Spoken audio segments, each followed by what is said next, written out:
Como cualquier matrimonio de conveniencia, Pedro Sánchez y Pablo Iglesias mantienen una relación tensa y sacan sus trapos sucios a relucir a la menor.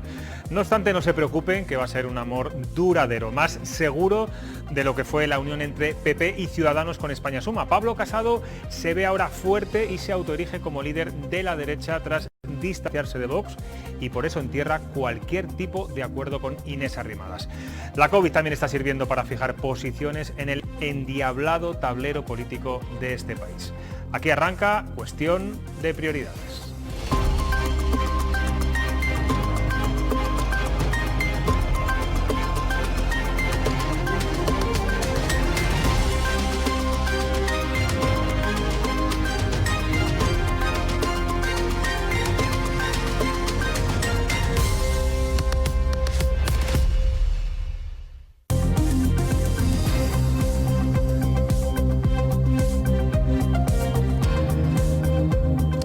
¿Qué tal? Buenas noches. Hoy, justo dentro de un mes, estaremos a estas horas preparando la cena de Nochebuena, pero como ya intuíamos, van a ser unas navidades muy diferentes. 6 personas como máximo en cada casa, toque de queda a la 1, también en Nochevieja, y las cabalgatas tendrán que verlas en la televisión. El Gobierno ha presentado hoy el borrador del plan de Navidad para evitar más contagios e impedir que se acelere la temida tercera ola. Un conjunto de medidas que harán que estas entrañables y familiares fiestas sean, bueno, vamos a decirlo, tristes y duras incluso para muchos. Ruth García Ribote, buenas noches. ¿Qué tal? Buenas noches, José Luis. Bueno, unas medidas que son muy similares a las que plantea y contempla la Junta de Castilla y León. Sí, prácticamente son las mismas. Vamos a hacer un repaso de la propuesta de la Junta. Para aquellas personas que les preocupa si el toque de queda seguirá en Navidades, pues bien, deben saber que el Gobierno regional quiere mantener el toque de queda, eso sí, retrasándolo en las fechas claves, es decir, el 24 de diciembre, el 31 de diciembre y el 5 de enero, de las 10 de la noche pasaría a la 1 de la mañana. Más cosas, las reuniones familiares se limitarían a 6 personas. Este año ni comidas ni cenas de trabajo y atención a la cabalgata de Reyes porque de celebrarse tendrá que ser en circuito cerrado sin público. Lo mismo que las actividades deportivas que son típicas de esa época, por ejemplo, la popular carrera de San Silvestre. Las campanadas se celebrarán, pero será en casa, es decir, sin aglomeraciones en las calles de nuestras ciudades. Y además se recomienda evitar asistir a belenes que estén en espacios cerrados. Por último, la gran pregunta: ¿qué pasará con el cierre perimetral? Castilla y León aboga por mantenerlo, pero habrá que esperar a conocer la decisión final tras el Consejo Interterritorial de mañana. Ruth, eso va a ser en Navidades, pero antes tenemos el puente, el macropuente de la Constitución y de la Inmaculada, donde después de cierta confusión, la Junta finalmente sí que prevé suavizar y retirar incluso algunas medidas restrictivas en la hostelería. Sí, esa es la idea si los datos mejoran, que de momento parece que sí. Mañana en Consejo de Gobierno se tomará la decisión final, pero inicialmente el levantamiento de restricciones se haría por provincias. ¿El por qué? Pues lo vemos en los datos. La incidencia de Burgos se encuentra en 1.294 casos por cada 100.000 habitantes, la de Segovia en 350 y este es el umbral que exige la Administración regional, 400 casos por cada 100.000 habitantes. Escuchamos al presidente de la Junta de Castilla y León. Prevemos que a partir del 3 de diciembre podremos retirar las restricciones adicionales que implantamos el 6 de noviembre en una inmensa mayoría de nuestro territorio. Hay provincias que van a entrar en niveles inferiores al nivel de alerta 4 en los próximos días y eso nos va a permitir reiniciar la actividad en gran parte de estos sectores. Bueno, pues para analizar todas estas medidas y más temas del día tenemos hoy a 3 periodistas. Arantxa Jiménez, buenas noches, ¿cómo estás? Buenas noches, gracias. Félix Ángel Carreras, director de Grupo Tribuna, bienvenido. Muy bien, buenas noches. Isabel Jimeno, de ABC, ¿qué tal? Buenas noches. Bueno, si os parece vamos a empezar primero por lo más cercano, el puente de la Constitución, lo tenemos ahí a la vuelta de la esquina, luego ya abordamos las Navidades. Hablaba el presidente de la Junta, se mostraba bastante optimista sobre esas medidas restrictivas que se van a relajar si finalmente se baja de esos 400 casos por 100.000 habitantes. Tal y como están las cosas, ¿veis posible que en el puente de diciembre se vuelvan a reabrir en muchos bares y restaurantes? Yo creo que más que posible es que es una necesidad, no por solo los datos sanitarios, lo decía hace unos días aquí, lo sigo manteniendo, hay que vivir y toda esa gente que se está manifestando de la hostelería no lo está haciendo porque sí. Es que esto no es dar al pausar una actividad y de repente un mes después, porque van a cumplir un mes cerrados, más los 3 meses que estuvieron antes, reinicias. Ellos han tenido gastos, siguen teniendo que pagar muchas facturas y es sobre todo eso. Si tú paras una actividad, tendrás que parar los gastos. Y no solo es la hostelería, esos empresarios, esos trabajadores que están allí detrás de la barra del bar, mueve muchísimo más detrás que esos 120.000 empleos directos que hay en Castilla y León. Estamos viendo ahora imágenes de esta mañana de las movilizaciones que ha habido, manifestaciones del sector de la hostelería, también de las agencias de viajes en Valladolid. Ha sido multitudinaria, casi 1.300 personas por las calles de Valladolid. Ahí lo están viendo. Bueno, estos días se están manifestando en otras ciudades. Félix Ángel. Hombre, yo estoy de acuerdo con lo que comenta mi compañera, pero también hay que tener en cuenta la prioridad de salvaguardar los datos y la salud. Evidentemente es un sector castigado, masacrado, que no solo afecta a lo que vemos de una barra para afuera, sino toda la cantidad de trabajo que genera de manera indirecta. Pero lo que yo veo muy complicado es la conjugación de que ese sector pueda volver a la actividad sin que eso nos acabe lastrando otra vez a llevarnos a unos datos que vuelvan a ponernos en situación comprometida. Pero eso de la responsabilidad individual de cada uno, no es de la hostelería. Yo creo que sí, y no es de la responsabilidad individual de cada uno, porque yo personalmente creo que desde que la situación se normalizó relativamente, creo que he entrado 2 veces en 2 establecimientos en todos estos meses. Y a mí me llama poderosamente la atención que ya no digo en las terrazas, incluso en el interior, la gente se sienta en la mesa. Siempre hablamos en general, esto no sirve la generalidad porque hay gente que se comporta como corresponde. La gente se sienta en la mesa y de repente le llega la inmunidad por ciencia infusa y tú te quitas la mascarilla y la hora y media que estás allí dentro estás sin mascarilla. Eso es una responsabilidad individual, pero es que hay un responsable en ese establecimiento que seguramente tendría que acercarse a tu mesa, que es yo, eso también lo he visto hacer y también entiendo los perjuicios que puede tener para ellos. Igual te tiene que recordar que solamente te quitas la mascarilla cuando vas a comer o vas a beber y que el resto del tiempo tienes que estar con la mascarilla Lo ponen puesta. los locales, lo que pasa, hay hosteleros y camareros que les han amenazado y les han llegado a Lo pegar, sé, sí. Entonces es muy triste. Sí. Lo que pasa es que aquí ha habido había tantas ganas de volver a iniciar la actividad que se relanzó la hostelería de una manera ilusionante, se crearon terrazas donde no había terrazas, pero seamos serios, en una buena parte de los casos, yo he sido testigo de ellos, no se han mantenido los 2 metros. Lo único que estamos entre viendo, silla y Félix silla. Ángel, situaciones tan críticas dentro del sector hostelero. Acabamos de conocer esta misma tarde que la plataforma de afectados de la hostelería en Palencia, Palencia Capital y Provincia, que reúne a 400 establecimientos, han dicho o ya advierten y valoran seriamente abrir sus locales el viernes día 4. Diga lo que diga la Junta. Suena pues a pulso, amenaza, no sé si ese es el camino. Eso de diga lo que diga, hay que verlo. Ya. No lo sé, pero se están celebrando fiestas en pisos, o sea, es que me parece mucho más grave. O sea, estamos cerrando la hostelería, que estamos hundiendo un sector que va a acarrear el hundimiento de otros sectores, no hay que olvidarlo. Sí, eso es indudable. Hay que abrir con responsabilidad, con medidas, con restricciones y con eso que llevamos pidiendo y se lleva pidiendo desde el principio, que es la responsabilidad individual, que sigue sin calar. Y lo que hablabas del verano, el presidente del gobierno nos invitó a disfrutar del verano y lo hemos hecho, vamos a generalizar. Bueno, pues vamos a pasar del verano, Isabel, a las Navidades. Que, como decía, dentro de un mes, justo hoy día 24, estaremos preparando ahí esa Nochebuena. Tenemos el borrador del gobierno, ya sabemos cuáles son esas restricciones, sobre todo que va a haber un toque de queda a partir de la 1 de la madrugada, algo que comparte la Junta de Castilla y León, y que no nos podemos reunir más de 6 personas por familia, digamos, que no sean convivientes. ¿Creéis que, aparte de que va a ser muy difícil controlar eso en las propias casas, vamos a ser responsables y lo vamos a hacer? ¿Vosotros lo vais a hacer, por ejemplo?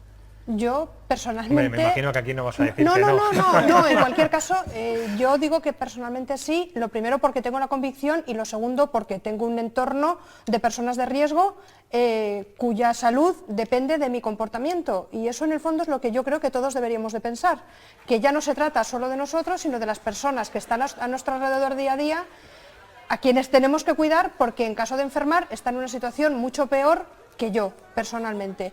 Entonces yo sí tengo esa intención y de hecho en mi casa esto ya se ha hablado, no sin, no sé cómo decirlo, no sin la tristeza de querer entender algo que es difícil de entender en estas fechas. Bueno, y está que yo lo ocurriendo muchas comprendo. familias que están hablando estos días, estas últimas horas, a ver cómo se van a organizar para no juntarse todos en casa. Efectivamente. Y bueno, Yo creo que como en todo el sentido común debe imponerse, ¿no? Por muchas ganas que tengamos de juntarnos, lo mejor es la prevención, eso está claro. Yo creo que ya fuimos disciplinados durante el confinamiento, pero como decía Isabel, el verano trajo unas consecuencias que nos ponen en bandeja, porque nos dijeron disfrutar de la nueva normalidad que ha venido para quedarse, esa fue la frase, y lo disfrutamos, claro. Y la segunda ola, vino muchísimo antes de lo que todo el mundo esperaba y con consecuencias más duras de lo que todo el mundo se... Bueno, hablamos del sector de hostelero, pero también muy afectado por las restricciones, el de las grandes superficies comerciales. Hoy nuestra cuestión en Twitter versa sobre si la Junta debe permitir a los centros comerciales abrir de cara al Black Friday de este próximo viernes. La verdad es que nuestros espectadores, hay que reconocerlo, son muy cautos y prudentes, ya que el 65%, ahí lo ven, piensa que debe seguir cerrados y el 35% que el gobierno regional debe ser flexible y dejarles abrir ante una semana clave para las compras navideñas. Bueno, yo no sé si coincidís con nuestros telespectadores en que no habría que permitir abrir los centros comerciales de cara, bueno, pues al Black Friday, que va a ser este próximo viernes. Hombre, yo tengo mis dudas sobre todo por la responsabilidad esa individual de la que hablaba, que no sé si nos va a acompañar. Entonces, igual que no estoy segura de que nos vaya a acompañar en Navidades, y yo espero que la gente no caiga en la tentación de, como en mi casa no puede entrar la policía, pues nos vamos a reunir 15, 25, 30, pues ahora lo veo complicado, aunque también es cierto que las grandes superficies es que tienen empleo detrás, es que no es el capricho de irse a comprar un jersey, como ir a un bar no es solo el hecho de irse a tomar una caña o un café, es que tienen empleo y generan actividad, generan impuestos y con esos impuestos se pagan los servicios. Hombre, pasa que por esa regla de tres en realidad seguramente pues no cerraríamos nada ni tocaríamos nada, porque efectivamente es un criterio importante.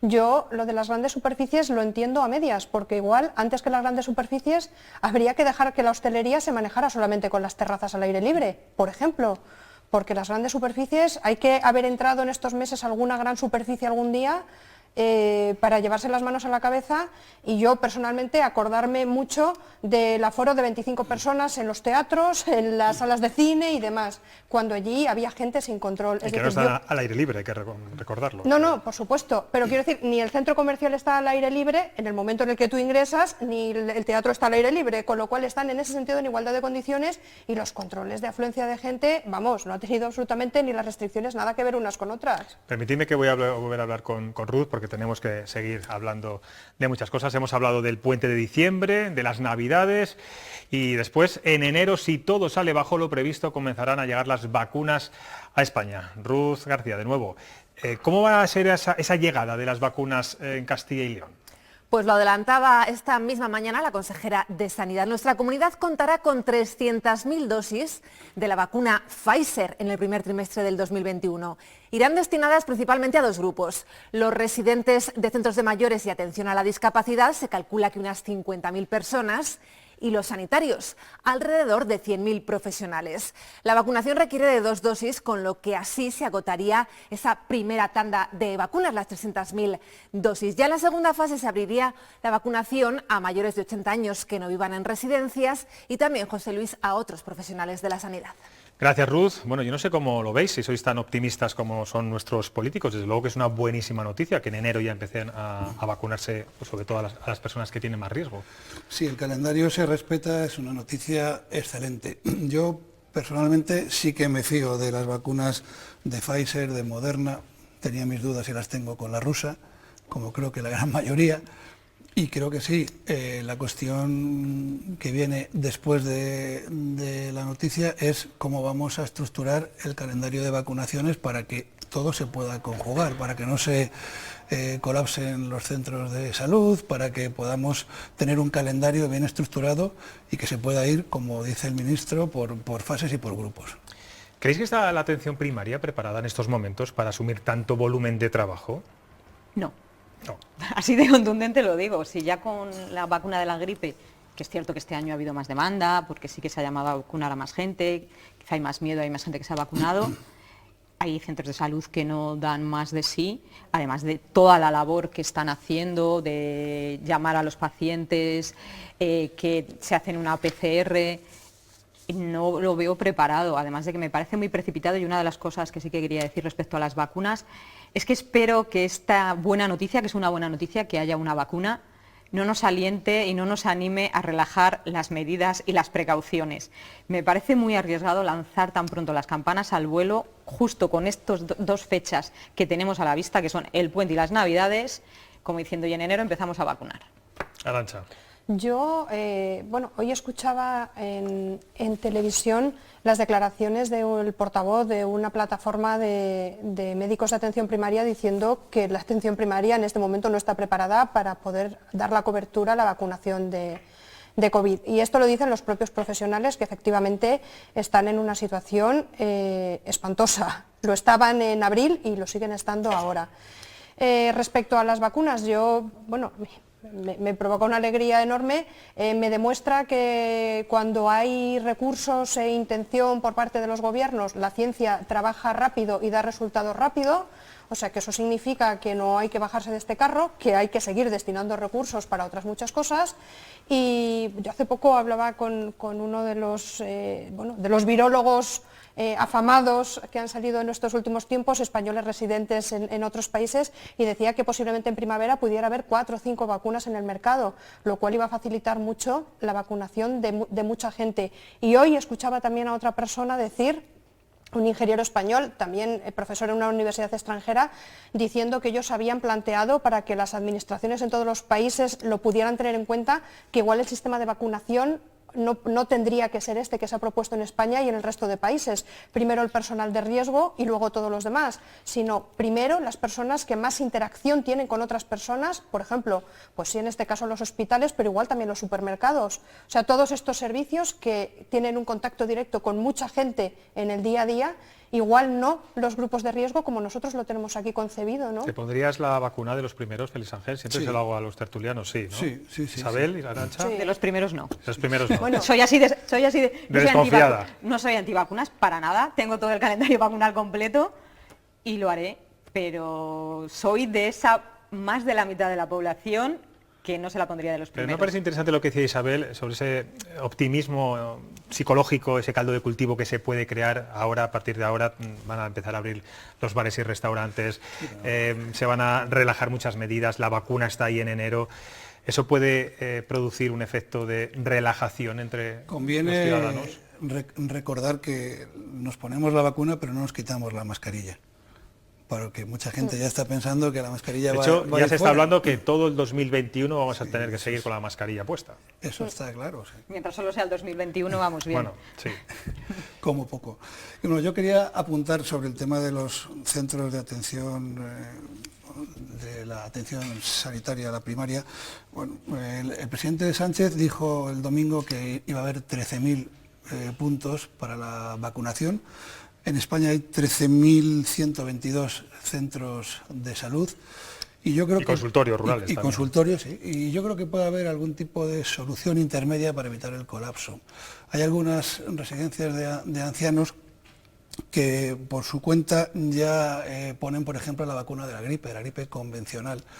Y eso es una manera de desalojar un poco público objetivo de ese tipo de vacunaciones. Y luego hay otras, como por ejemplo el País Vasco o en Alemania, pero el País Vasco, que está más cerca, han habilitado para este tipo de vacunaciones carpas anexas, polideportivos, para poder también aligerar esa carga. Bueno, Sí, pues pero con lo que se necesita es personal.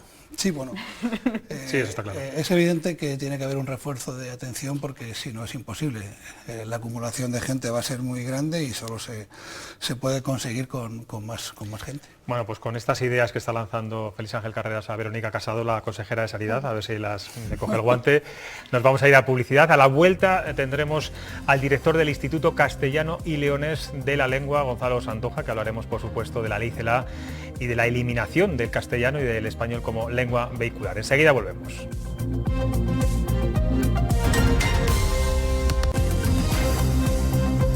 Estamos de vuelta en Cuestión de Prioridades. Vamos a hablar ahora con una persona que sabe mucho de la lengua española y sobre todo de sus orígenes. Es Gonzalo Santonja, el director general del Instituto Castellano y Leonés de la Lengua, cuyo fin es difundir y promover el uso y conocimiento del idioma español. Esta institución tiene su sede en Burgos, aunque el señor Santonja nos escucha desde los estudios de la 8 en Segovia, y vamos a charlar con él sobre la eliminación del español como lengua vehicular dentro de la ley CELA, una decisión que, por cierto, ha hecho reaccionar incluso a la Real Academia de la Lengua Española, que siempre se caracteriza por ser muy institucional y poco crítica con el poder.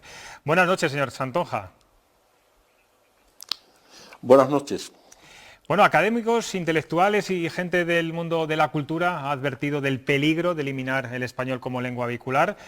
¿Cómo lo ve usted? Que, como decía en su presentación, el Instituto de la Lengua es una institución vinculada a los orígenes de la lengua española. Francamente, es una medida absolutamente mala para todos. Mala también para los catalanes, para los gallegos y para los vascos. Mira, yo me he venido con una revista que se llama Galeuzka, que es Galicia, Euskadi, Cataluña. Esta revista se hace en el exilio, en el año 45. Es una revista mensual, colaboran en ella los sectores más independentistas del PNV, de Manuel de la Sota, y las personas más independentistas de Galicia, por ejemplo, Castelao. Bueno, no hay ni una sola palabra que no esté escrita en castellano. Es decir, cuando Puigdemont se junta con Urkullu, Urkullu con Puigdemont, pues se tienen que entender en castellano. Es decir, un país necesita una lengua vehicular, una lengua en la que todos nos entendamos, y que esa lengua no exista, pues es malo para todo, insisto, también para ello. ¿En qué se van a entender los independentistas catalanes y los independentistas vascos cuando se junten? ¿En qué se van a entender? ¿O van a hacer traducciones simultáneas o se van a entender en inglés? Cuidado, que este es un peligro que están teniendo, porque en Cataluña están fracasando en la inmersión. Pusieron el inglés frente al castellano y resulta que muchos estudiantes se están pasando del catalán al inglés, porque el catalán, como cualquier lengua minoritaria, no tiene ninguna posibilidad de erradicar al castellano o al inglés. ¿Y qué cree, señor Santonja, de estar en... Sí, le preguntaba, ¿qué cree que estarán pensando los millones de personas que hablan en el mundo español con lo que está pasando en España con su lengua? ¿Qué imagen estamos dando? No se entiende, no se entiende. Yo voy mucho por Hispanoamérica, no se entiende, y también es un peligro, porque antes o después en Perú, en México, en Colombia van a surgir movimientos iguales. Es decir, en Perú se habla mucho quechua y mucho aymara, y son los indígenas los que se han pasado de esa lengua al castellano, porque es la lengua de la igualdad y de la igualdad de oportunidades. Pero esto, por un lado, va a multiplicar esos peligros en todo el mundo, y en segundo lugar, antes o después va a desplazar el centro del español de España a algún país de Hispanoamérica. Y eso va a tener consecuencias gravísimas, en las que no se está reflexionando. Va a tener consecuencias gravísimas, por ejemplo, en nuestras universidades. Sí, algunos historiadores lamentan estos días que el abandono del castellano como lengua vehicular en la enseñanza obligatoria en Cataluña no es solo consecuencia de la ley CELA, sino que ocurre desde que se implantó el modelo de inmersión lingüística al que hace un momento hacía referencia, y que tampoco la ley Wert supo revertir. Es decir, que ahora se plasma en una ley lo que, bueno, desde hace años está ocurriendo. Sí, pero lo que no se puede legalizar y lo que no se puede dar carta de naturaleza es a las cosas que se hacen ilegalmente. Pues evidentemente había una situación que no se respetaba. Entonces, como esa situación no se respetaba, legalizamos la subversión de esa realidad. Carece completamente de sentido. Es decir, es evidente que la Generalitat no respetaba la ley. Conclusión, la Generalitat tiene que respetar la ley. No se tiene que adaptar la ley a la falta de respeto de la Generalitat.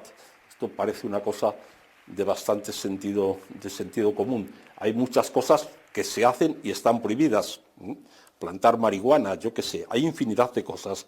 ¿Qué hacemos? Como se hacen, aunque estén prohibidas, las legalizamos.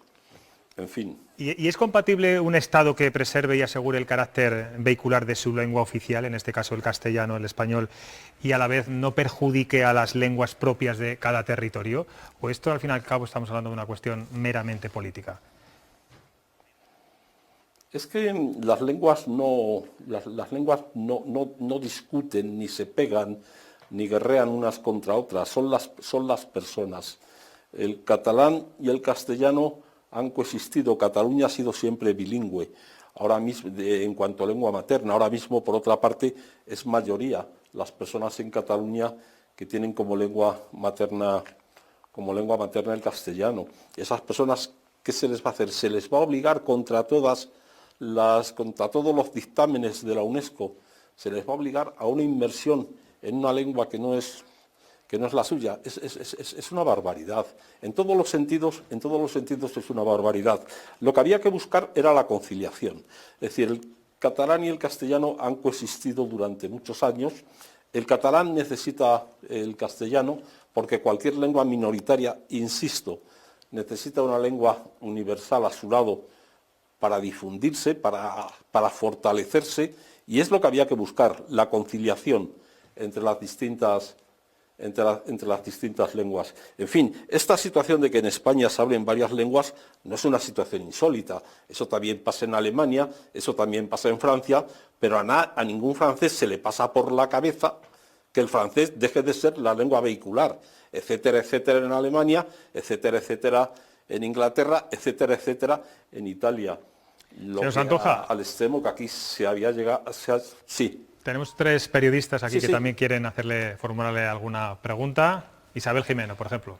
Hablaba de ese enfrentamiento. ¿El error ha sido contraponer a 2 lenguas, bueno, a 2, en cada territorio a 2 lenguas, y no intentar fomentar esa conciliación, esa cohabitación y esa riqueza de ser capaz de hablar varias lenguas con la misma soltura y la misma fluidez?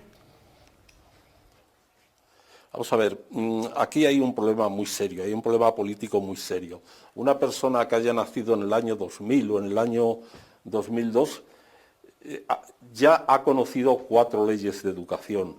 La del año 2002, luego la de Aznar, que dura muy poco, no, la de Aznar es la del 2002, que dura muy poco porque la deroga inmediatamente Zapatero, la de Zapatero, que es la de educación para la ciudadanía, la ley Wert, que es una ley muy discutida, y ahora la ley Celaá, que tiene aspectos verdaderamente disparatados. Es decir, solo esta reflexión, que una persona de 18 años ha conocido y sufrido ya 4 leyes orgánicas de educación, pues esto quiere decir que vamos muy mal. Eso no es normal en ningún lugar del mundo, y a ninguna persona le puede parecer esto normal ni que esté bien. Es decir, entonces no se trata de si esta ley o la otra ley. No, es que aquí estamos equivocados. Nuestros dirigentes políticos, la clase política está equivocada.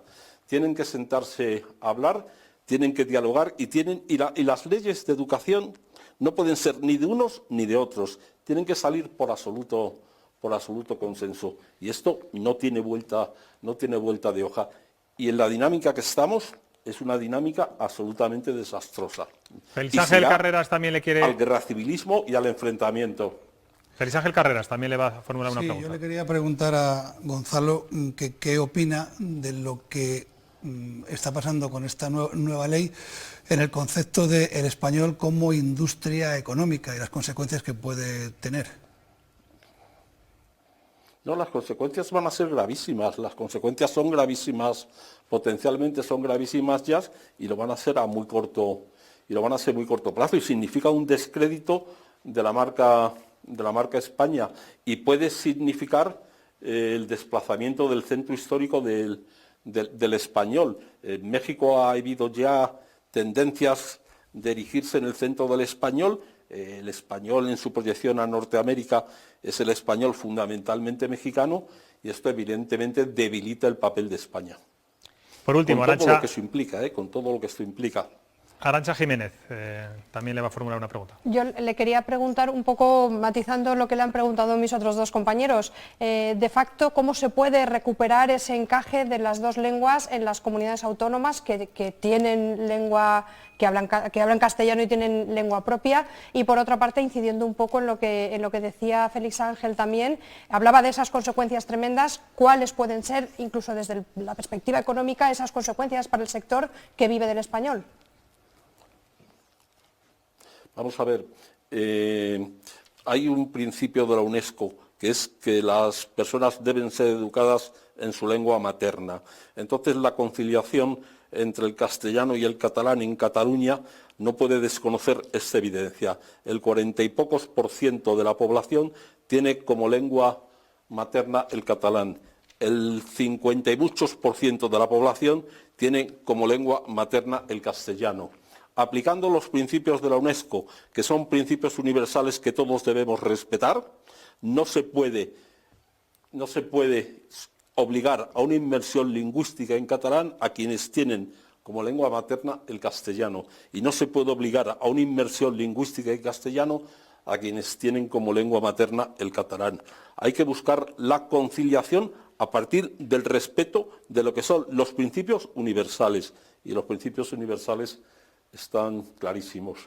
Bueno, en cuanto a las consecuencias económicas, yo creo que en un plazo relativamente corto se puede derrumbar la enseñanza del español como lengua extranjera en las universidades de Castilla y León y en las universidades españolas. España va a dejar de ser un destino para aprender español. Es evidente, es evidente. Si una persona es finlandesa o austriaca o norteamericana y lo que se le ofrece es un país que desconoce la propia lengua que ellos quieren aprender, que oficialmente la maltrata, y tienen alternativas viables en muchos países. El castellano es la lengua en 21 países. Puede irse a Puerto Rico, puede irse a Costa Rica, donde además la vida es más barata, es mucho más barata. Pues evidentemente esto va a ser un problema ya.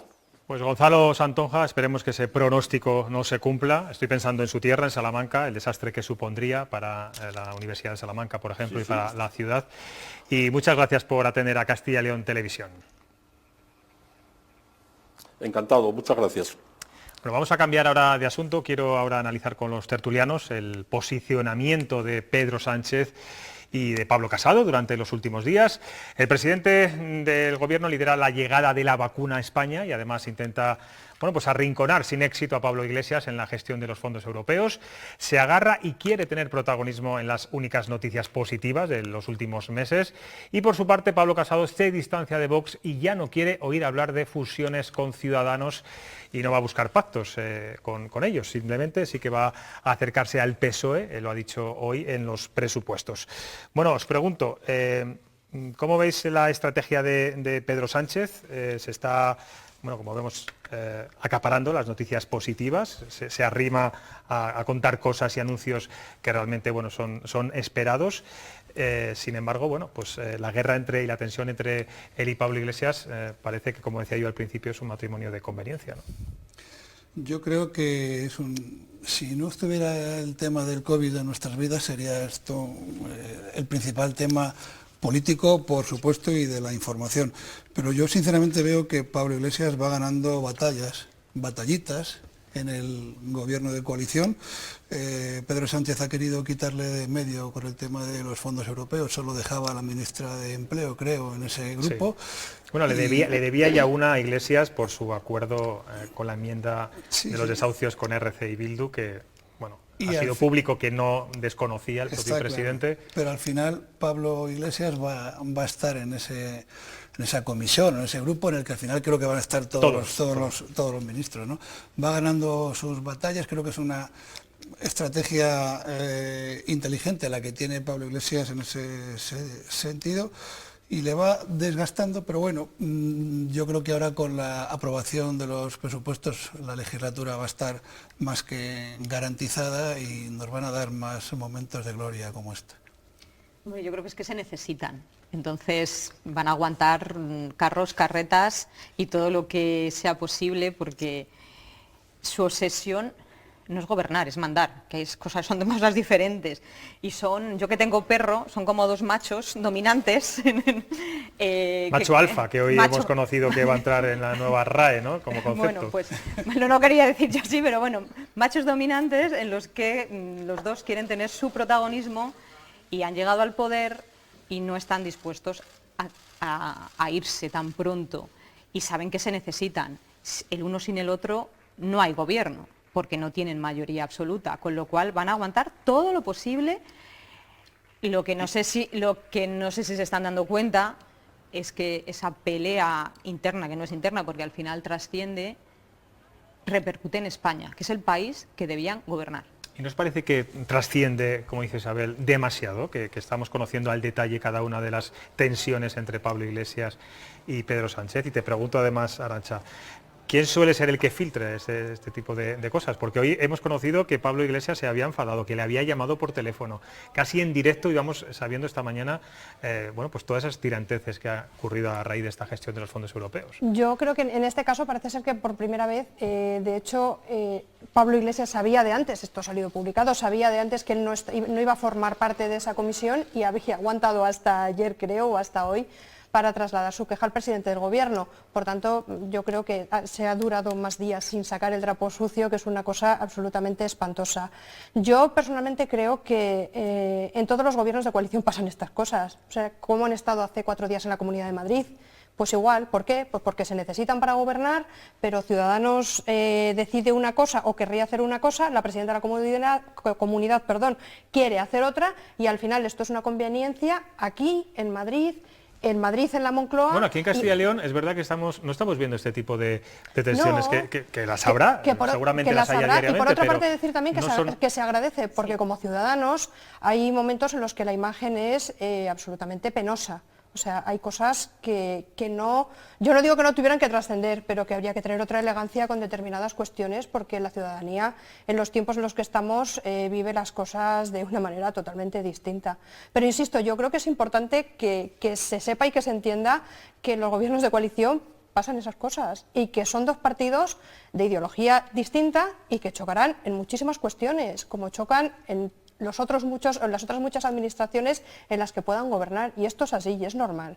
Bueno, vamos a pasar ahora a Pablo Casado, hemos hablado de Pedro Sánchez. ¿Creéis que ha sabido capitalizar esta guerra política y judicial contra la ley CELA de la que hablábamos hace unos momentos, al dejar a un lado a Vox y a Ciudadanos? Porque al fin y al cabo la imagen de este fin de semana era la de el coche conducido por Pablo Casado, en el que estaba Almeida, Ayuso. Es una guerra que realmente el PP está movilizando, ¿no? Aunque muchos padres quieren estar fuera del ámbito político, pero es verdad que si esto triunfa o si se llega a algún lugar, es un triunfo del Partido Popular. A mí personalmente la movilización de la sociedad a cuenta de una ley educativa me parece bastante lastimosa, desde mi humilde punto de vista. A mí no me gustaría, si mis hijos estuvieran en una edad de estar en el colegio y tener que afrontar la puesta en marcha de una ley como la ley CELA, no me gustaría que me usaran en ningún sentido.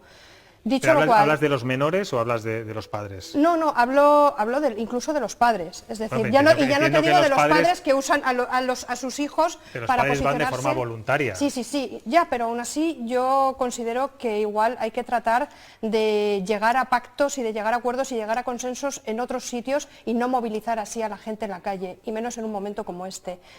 Después de esto, también digo que yo creo que en las últimas semanas la figura de Pablo Casado está más reforzada de lo que estaba antes, y yo creo que eso es incuestionable, y que ha ido ganando posiciones, y que alejarse abiertamente de Vox le ha beneficiado mucho, y que ahora está en una posición, pues yo creo que mucho mejor de lo que estaba hace unos meses. Esto es el líder del centro derecha, de la derecha y de todas las derechas posibles, Félix Ángel. Yo lo he visto como una montaña rusa, ¿eh?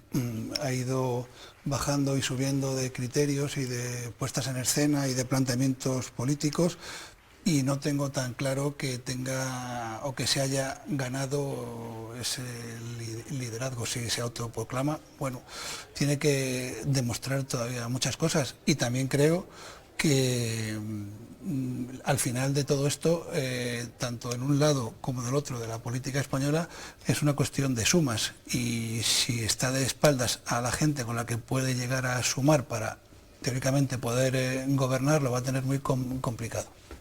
Isabel. Hombre, yo no sé si llega a ser todavía ese gran líder que él quiere ser del centro derecha. Sí que es cierto que desde esa moción de censura fallida que presentó Vox contra Pedro Sánchez salió reforzado. Nadie esperaba igual ese discurso. Se esperaba que Pablo Casado fuese el gran perdedor de ese debate y fue el ganador de ese debate, y eso pues le ha beneficiado. Es cierto, ha marcado una distancia con Vox que desde las últimas elecciones esa posible cercanía, esa vinculación que podían tener, porque de un partido pasaron a otro, se ha distanciado y le ha beneficiado también la parte de Arrimadas y esa, no sé, yo ya lo llamaría casi obsesión por intentar pactar con el PSOE y decir somos útiles, ha logrado, cuando el PSOE en el gobierno central ha demostrado que al final solo ha pactado y ha llegado a acuerdos con los nacionalistas porque las propuestas de Ciudadanos no han llegado adelante. Pues bueno, igual sí que está logrando algo. Y en cuanto a la ley Celaá, lo que decía Arantxa, sí, no hay que utilizar a los niños, pero igual se ha salido a la calle porque esa ley no ha sido pactada ni consensuada. Por mucho que se diga que se lleva dialogando desde febrero de 2011, es que al final de esa recta de negociaciones es cuando se han ido introducido esos cambios tan cuestionados. Entonces sí, tú has dialogado, pero no has llegado a acuerdos.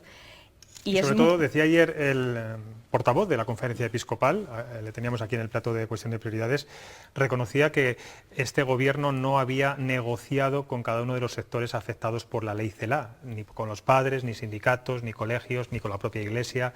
Es decir, que también es una forma también de justificar esa salida, esa movilización de la gente cuando ve que, bueno, pues ni siquiera se ha contado con ellos, ¿no?, que son los afectados. Sí, no, a ver, yo creo, en primer lugar, que había, al margen de la consideración o de las opiniones que se pueda tener sobre la ley Wert, yo creo que había cierto margen para haber trabajado en el consenso sobre la ley. También es verdad que ahora apelamos mucho al Pacto de Estado de Educación, y yo todavía recuerdo a Ángel Gabilondo hasta el último momento peleando por un pacto que no salió, y creo que ha sido lo más cerca que hemos estado en los últimos años de alcanzar un pacto educativo en este país. Dicho lo cual, yo indudablemente creo que había que haber hablado, que se tenía que haber debatido, que se tenía que haber planteado de otra manera, porque había cierto margen para hacerlo. Pero yo también digo otra cosa, y es que frente a muchas de las cosas que se está hablando ahora de la ley Celaá, yo invitaría a la gente, yo lo he hecho así un poco en diagonal algunas partes, a leer la ley, porque no todo lo que se dice de la ley es cierto. O sea, hay puntos que yo he oído en medios, y he oído en no medios, y he oído en boca de tertulianos y en boca de no tertulianos, y me he parado detalladamente a leerlo en el texto, y eso no aparece reflejado de esa manera. O sea, yo también invito a la gente de verdad a que antes de movilizar a sus hijos, de sacar a sus hijos y de ir diciendo que van a cerrar los colegios concertados de sus hijos, se lea la ley. Bueno, la información, como siempre, es poder. Vamos a seguir hablando de educación, vamos a hablar con nuestro estudiante, porque como cada martes tenemos la sección de la mirada del estudiante, donde Andrés Gómez, nuestro universitario de Salamanca, bueno, nos da su opinión desde esa perspectiva, bueno, de un millennial. Hola, si eres usuario de Twitter te habrás enterado de la movida de Elena. Resumen rápidamente. Elena es una estudiante de enfermería en Ciudad Real que dio positivo en COVID. Cuando se lo dijo a sus compañeras de piso, a estas no le hicieron gracia y no la dejaban entrar en casa. ¿Qué hizo Elena? Pues denunciarlo, entre comillas, en Twitter. ¿Qué pasó? Pues que toda la comunidad tuitera se volcó con ello. Marcas, empresas de golosinas, gente famosa, rollo David Broncano, Ángel Martín. Bueno, le han regalado un piso a la muchacha y todo. Pues es que la convivencia en los pisos o es fácil o es difícil. Yo he tenido cada cosa. Bueno, ¿y qué haríais vosotros? Si tuvierais una persona con COVID en el piso, ¿la dejaríais entrar en el piso? ¿Le diríais que se fuera a su casa? Yo creo que tenemos que demostrar que esto de la pandemia nos iba a hacer mejor persona. Bastante complicado es ahora tener coronavirus como para que te digan, oye, tienes que ir de casa. Bastante problema ya es coger la enfermedad. No tienes por qué contagiarte por tener una persona enferma de COVID en el piso. Un poco de compañerismo no vendría mal, la verdad. En fin. Adiós. Adiós, adiós, Andrés. Bueno, decía Andrés, si fuerais jóvenes, más jóvenes todavía, y compartierais piso, estuvierais en esa etapa, y entrara un compañero vuestro que os dijera que tiene COVID, ¿qué haríais? Hombre, pero es que yo creo que hay que ser todos un poco responsables, porque igual que un día lo tiene uno, al día siguiente lo puede tener el otro. Eso es verdad. Bueno, en este caso, el caso de esta chica también, bueno, el peligro de las redes, que... Sí, en eso no entro, ¿eh? Eso lo dejaremos para otro día. Bueno, y como cada noche nos vamos a la redacción del Mesetarian Review, que a estas horas tendrá ya su portada totalmente perfilada y que seguro que mañana pues, dará mucho que hablar. Además, hoy se lo ha currado.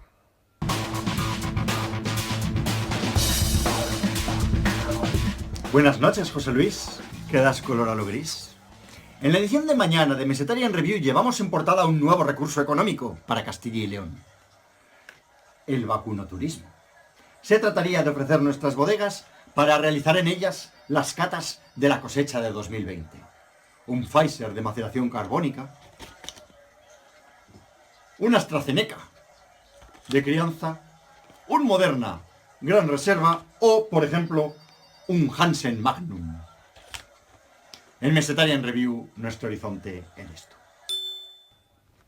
Bueno, es todo un privilegiado, ¿eh? La vacuna ya ha llegado al Mesetarian Review, para que veáis, ¿eh? Bueno, y lo tiene ahí todo bien ordenadito. Se nos acaba el tiempo. Arantxa, Félix Ángel, Isabel, nos vemos en breve y a ustedes, como siempre, mañana a las 9:30 estamos aquí en Cuestión de Prioridades. Hasta mañana.